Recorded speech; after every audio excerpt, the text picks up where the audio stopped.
कर्म चक्कर बड़ा बलवान है। ये आत्मा अनादिकाल से 4 गति 84 लाख युवा योनि में घूम रही है कर्म चक्कर के कारण। परमानंद की अवस्था में होते हुए भी अनेक प्रकार के दुख संघर्ष कर रही है कर्म चक्कर के कारण ही। कभी मनुष्य योनि में जाती है, कभी पशु पक्षी बनती है, कभी कीड़े मकोड़े रेंगने वाले जीव बनती है। ये सब कर्म चक्कर है। मनुष्य भी बनती है तो मनुष्य में भी अनेक विषम परिस्थितियों का सामना करती है। कभी गरीब बनती है, कभी दरिद्र, कभी भिखारी, कभी कोढ़ी, कभी रोगी बनती है, कभी अच्छी अवस्था में भी चली जाती है। ये सब कर्म का चक्कर है। एक ही माता पिता के 2 बच्चे हैं, एक विद्वान बनती है, कभी मूर्ख बन जाती है। तो इस प्रकार ये सारा कर्म का चक्कर है। यूं भी हम जब किसी को दुख भोगते हुए देखते हैं तो उसको सांत्वना देने के लिए हम कहते हैं कि ये सब कर्म का चक्कर है, तुम शांति रखो।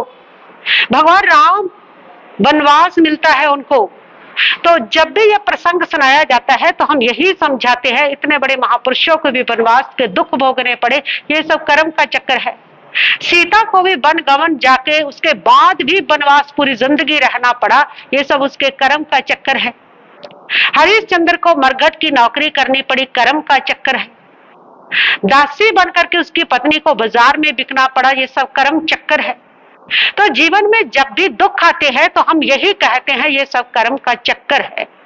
इस कर्म के चक्कर के कारण ही हम विविध दुखों में, विषमताओं में उलझते चले जा रहे हैं। अनादिकाल से ये कर्म का चक्कर हमें पड़ा हुआ है और इस कर्म के चक्कर से हम आज तक बाहर नहीं निकल सके हैं।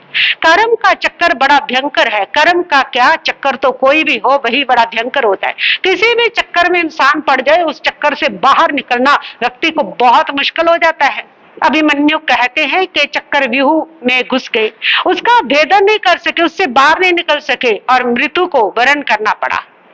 अभिमन्यु जैसे महारथी जो चक्कर से बाहर नहीं निकल सके, तो कोई कोई महारथी होता है जो चक्कर का भेदन कर सकता है। वही जिसको चक्कर को भेदन करने की कला आती है, चक्कर से बाहर निकलने की कला आती है, जिसको चक्कर के अंदर प्रवेश करना, निर्माण करना, फिर बाहर निकलने की कला आती है, वही इस चक्कर से बाहर निकल सकते हैं। अन्यथा चक्कर कोई भी है, उससे बाहर निकलना बहुत मुश्किल होता है। तो कर्म का चक्कर जो है वो तो उस चक्कर व्यू से भी कई गुना जो है, वे अनंत गुना, उससे भी अनंत गुना ज्यादा कठिन होता है, जिससे बाहर निकलना व्यक्ति के लिए बहुत मुश्किल होता है। अनादिकाल बीत गया लेकिन हम इस कर्म चक्कर से बाहर नहीं निकल सके।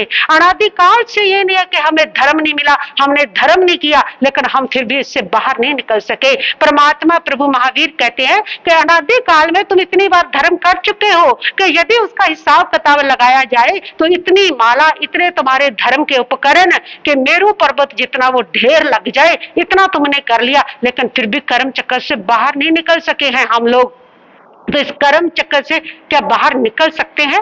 तो कैसे निकल सकते हैं? समझना होगा कि कर्म चक्कर का निर्माण किससे होता है, कैसे होता है। तो कर्म चक्कर का जो निर्माण होता है, कर्म चक्कर का निर्माण का कारण है हमारे मन के आवेग, हमारे मन के वो विकार, क्रोध, मान, माया, लोभ, राग, द्वेष आदि जो विकार है, इसी से कर्म चक्कर का निर्माण होता है। कर्म चक्कर का मूल स्रोत ही हमारे मन के आवेग है, हमारे मन के विकार है। कर्म चक्कर जो है ये बिल्कुल वैसा है जैसे संक्रमण की बीमारी होती है। संक्रमण की बीमारी के पास जैसे कोई व्यक्ति बैठता है उस बीमारी वाले के पास, तो उसको भी लग जाती है। इसी प्रकार ये सारा कर्म चक्कर हुआ करता है। दूसरे के आवेग से वेग ग्रहण कर लेता है। क्रोध से क्रोध पैदा होता है, परमात्मा कहते हैं। मान से मान पैदा होता है, माया से माया पैदा होती है, लोभ से लोभ पैदा होता है, मोह से मोह पैदा होता है, द्वेष से द्वेष पैदा होता है, उसकी लहर चलती है, उसका चक्कर चलता है। एक दूसरे से पैदा हो जाते हैं, इनका चक्कर चलता रहता है। इसीलिए तो आपने देखा होगा कि घर के अंदर एक व्यक्ति ने क्रोध किया तो उसके क्रोध को देख करके दूसरों को भी क्रोध आ जाता है, पूरा परिवार उसमें इन्वॉल्व हो जाता है और घर झगड़ा का अखाड़ा बच जाता है। किसी अभिमानी के पास बैठ करके देखो तो आपको भी आ जाएगा, आपको लगेगा मैं कौन सा काम में भी हूँ। लोभी के पास बैठ के देखो, आपको भी लोभ पकड़ने लगेगा। मायावी के पास रहोगे तब भी करने लगोगे कि वही बेवकूफ बना सकता है, मैं भी बना सकता हूँ। ये संक्रमण की बीमारी की तरह से है कि ये दूसरों के अंदर पहुंच जाते हैं, संक्रमित हो जाता है इसके पास रहने वाला व्यक्ति। इसीलिए तो कहा जाता है कि संगति का बड़ा प्रभाव है कि तुम किसकी संगति में बैठ रहे हो। जिसकी संगति में बैठोगे संक्रमित हो जाओगे, उसके गुणों से भी अवगुणों से भी संक्रमण करेंगे वो तुम्हारे भीतर। तो ये मन के जो विकार है इससे हम संक्रमित होते हैं, और क्रोध से क्रोध व्यक्ति का बढ़ता चला जाता है। ये हमारे मन के विकारों से ही कर्म चक्र का निर्माण होता है। और अगर इस मन के विकारों से हम बाहर निकल जाएं तो कर्म चक्र टूट जाएगा। मन के विकारों को अगर हम जीत लें तो कर्म चक्र टूट जाएगा। संसार में करोड़ों जो प्राणी है, जितने भी प्राणी है संसार की यात्रा कर रहे हैं, इसमें भटक रहे हैं, उन सबके पीछे कर्म चक्र के, उनके कर्म चक्र के पीछे क्रोध काम कर रहा है, मान काम कर रहा है, माया है, लोभ है, राग है, द्वेष है। अगर वो इन विकारों से बाहर निकले तो कर्म चक्र टूट जाएगा, कर्म का सिलसिला वही रुक जाएगा, कर्म का सिलसिला खत्म हो जाएगा। जैसे मान लो आपने किसी से अपनी चीज लेनी है और जब आप उससे लेने गए तो वो सामने से मुकर गया। उसने साफ इनकार कर दिया कि कब दी थी, किस लिए दी थी, मेरे पास तुम्हारी कोई वस्तु नहीं है, मैं नहीं देता। और तुम्हें यह सुन करके क्रोध आ गया, कह रहे चोरी है सीना चोरी, एक तो मेरी वस्तु लेके आया, झूठ बोल रहा है, ऊपर से मुकर है और ऊपर से गुस्सा भी दिखा रहा है, और तुम्हें क्रोध आता है और तुम क्रोध के अंदर उसको आकर के गालियां देते हो, और तुम्हारे क्रोध को देख करके उसको क्रोध आता है, वो भी आप जैसे गालियां देते हैं। दोनों क्रोध के बहाव में बह जाते हैं, दोनों ही इस मानसिक आवेग में बह जाते हैं, अपने आप को भूल जाते हैं। कर्म चक्कर बढ़ गया क्योंकि दोनों ही उस आवेग में आ गए। तो कर्म चक्र का निर्माण हो गया, वो कर्म चक्र का अनुबंध पड़ गया, कर्म चक्र तुम्हारा बढ़ गया। कर्म चक्र वो टूट सकता था तुम्हारा अगर तुम उस समय वो सामने वाला क्रोध में था, जब दोनों में एक चुप हो जाता, जब दोनों में एक शांति धारण कर लेता, अगर तुम चुप हो जाते तो कर्म चक्र तुम्हारा टूट सकता था। चाहे वो कर्म चक्र जन्म जन्मांतर का चला आ रहा था तो भी टूट जाता, अब नया शुरू होने वाला था तो भी टूट जाता। तो कर्म चक्र को टूटने का एक ही साधन है, एक ही उपाय है कि अपने मन के जो विकार है इनको जीतो।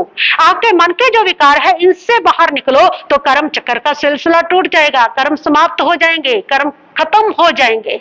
लेकिन अगर मानसिक विकार बने रहे तो क्रिया कितनी भी करना, तप कितना भी करना, जप कितना भी करना, साधना कितनी भी करना, वो तुम्हारे कर्म चक्र को तोड़ नहीं सकेगी। यही हो रहा है आज तक है। बहुत धर्म आराधना की, बहुत अनुष्ठान किए, बहुत मालाएं घुमाई, बहुत पाठ किया, बहुत क्रिया पाली, लेकिन मन के विकारों से बाहर नहीं निकले, इसलिए कर्म चक्र को तोड़ नहीं सके। कर्म चक्र को तोड़ने का एक ही रास्ता है, मन के विकारों को जीतो। इसीलिए परमात्मा कहते हैं कि अगर अपनी आत्मा का कल्याण करना चाहते हो तो क्रोध, मान, माया, लोभ, राग, द्वेष इन विकारों को छोड़ दो, इन आवेगों का त्याग कर दो। वे कहते हैं क्रोध को क्षमा से जीतो, मान को मृदुता से, विनम्रता से जीतो, माया को सरलता से जीतो, और लोभ को संतोष से जीतो। कि जब आपको क्रोध आया है उस समय अगर सामने वाले को क्रोध आया, आपने भी क्रोध कर लिया, क्रोध आ रहा है तो उस समय क्रोध मत करो, उसके सामने क्षमा की दीवार खड़ी कर दो, कर्म चक्र टूट जाएगा। मान जहां आ रहा है वहां पर विनम्रता धारण कर लो, कर्म चक्र टूट जाएगा। जहां आपके अंदर माया आ रही है, माया का कर्म चक्र पड़ने लगा है, वहां सरलता धारण कर लो, कर्म चक्र टूट जाएगा। लोभ जब आया है तो लोभ कर्म चक्र का निर्माण करने लगा है, उस समय आप संतोष को धारण कर लो तो कर्म चक्र टूट जाएगा। जिस समय राग आ रहा है उस समय वितरागता को धारण कर लो, कर्म चक्र टूट जाएगा। द्वेष आ रहा है, कर्म चक्र का वो निर्माण करेगा, लेकिन वहां पर आकर के वितरागता की अवस्था को धारण कर लो, शांति को, क्षमा को धारण कर लो, कर्म चक्र टूट जाएगा। द्रव्य कर्म को भुगतते समय, जिस समय द्रव्य कर्म का फल का भुगतान कर रहे हो उस समय भाव कर्म को पैदा मत होने दो, कर्म का सिलसिला वही समाप्त हो जाएगा। जितने भी महापुरुष हुए हैं ना, उन्होंने द्रव्य कर्म के भुगतान के समय भाव कर्म पैदा नहीं होने दिया, तो कर्म का चक्कर टूटा, उनका सिलसिला टूट गया। भगवान महावीर स्वामी का कर्म था पूर्व भाव में कानों में किसी के शीशा डलवा दिया था गरम गरम, और आज वो कर्म जो है जब महावीर बनते हैं तो वह कर्म पक करके सामने आ गया। ग्वाला आता है कानों में किला ठोकता है, लेकिन महावीर ने भाव कर्म को पैदा नहीं होने दिया। ये दब्बे कर्म तो भुगतना ही था, ये घटना तो होनी ही थी, ये दुर्घटना तो होनी ही थी, क्योंकि ये हमारे कर्म का फल था। लेकिन ऐसी घटनाएं, दुर्घटनाएं जब हमारे जीवन में आती है कर्म का भुगतान देने के लिए, उस समय भाव कर्म पैदा ना होने दो। तो महावीर ने भाव कर्म पैदा नहीं होने दिया। उस व्यक्ति के प्रति कोई द्वेष नहीं, कोई आर्त ध्यान नहीं, कोई उदर ज्ञान नहीं, बिल्कुल समता के भाव में खड़े रहे, कोई भाव ही पैदा नहीं होने दिया और कर्म चक्कर उनका समाप्त हो गया।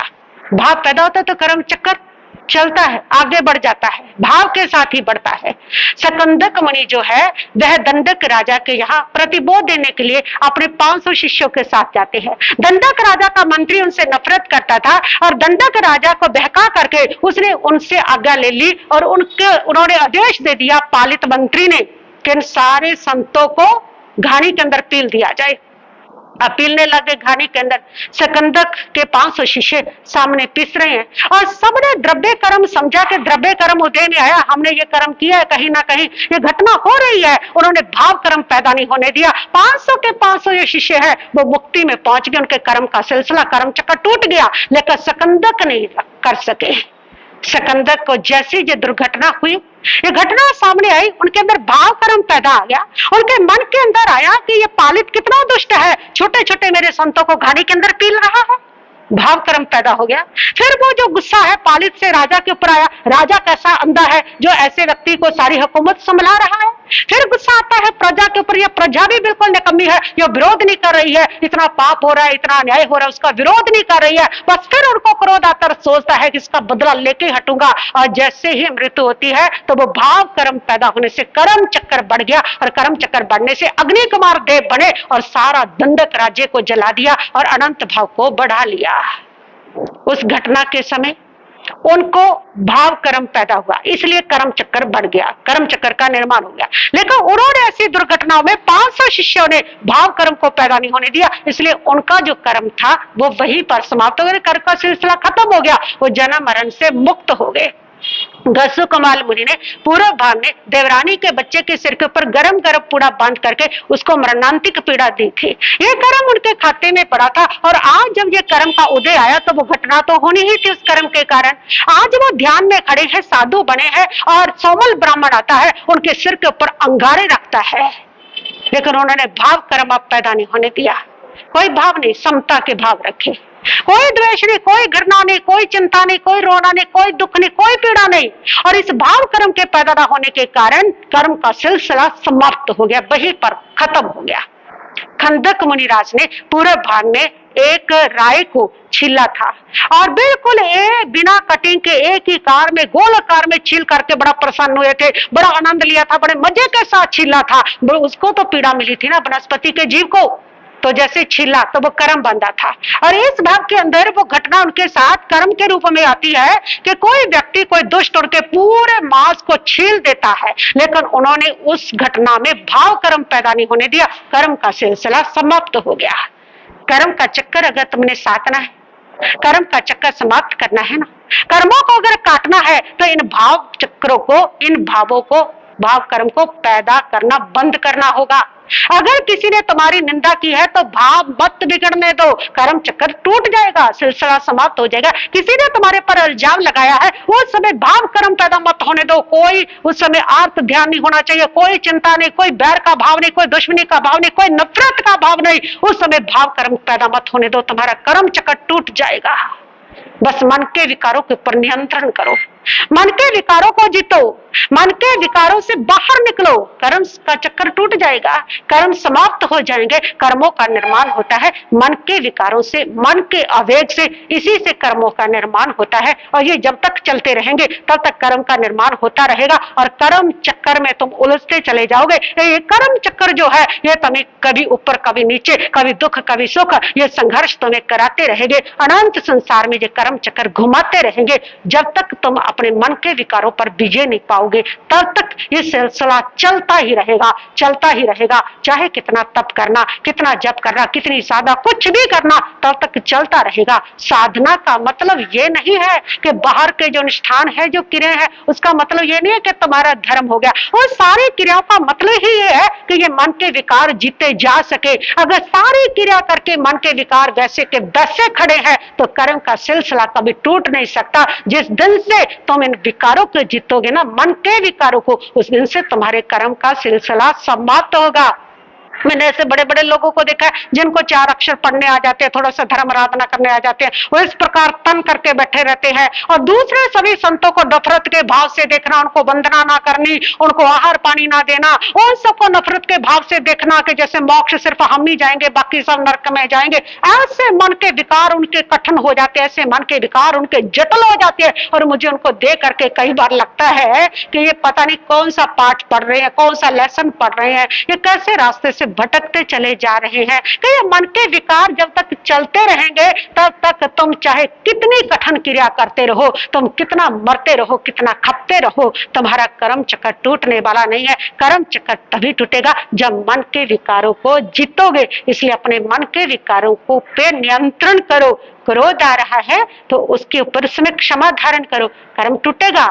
मान आ रहा है, विनम्रता धारण कर लो, कर्म टूटेगा। दुर्घटना आई है क्यों, उस दुर्घटना के समय किसी के प्रति नफरत का भाव पैदा करते हो, कर्म चक्र चलेगा। और अगर नहीं करोगे तो कर्म चक्र टूटेगा। जीवन में आने वाली ये छोटी छोटी घटनाएं, बड़ी बड़ी दुर्घटनाएं जो भी जीवन में घटित हो रही है, बस उस समय द्वेष के भाव, विकारों के भाव मन के अंदर मत लेकर के आइए, कर्म चक्र टूट जाएगा।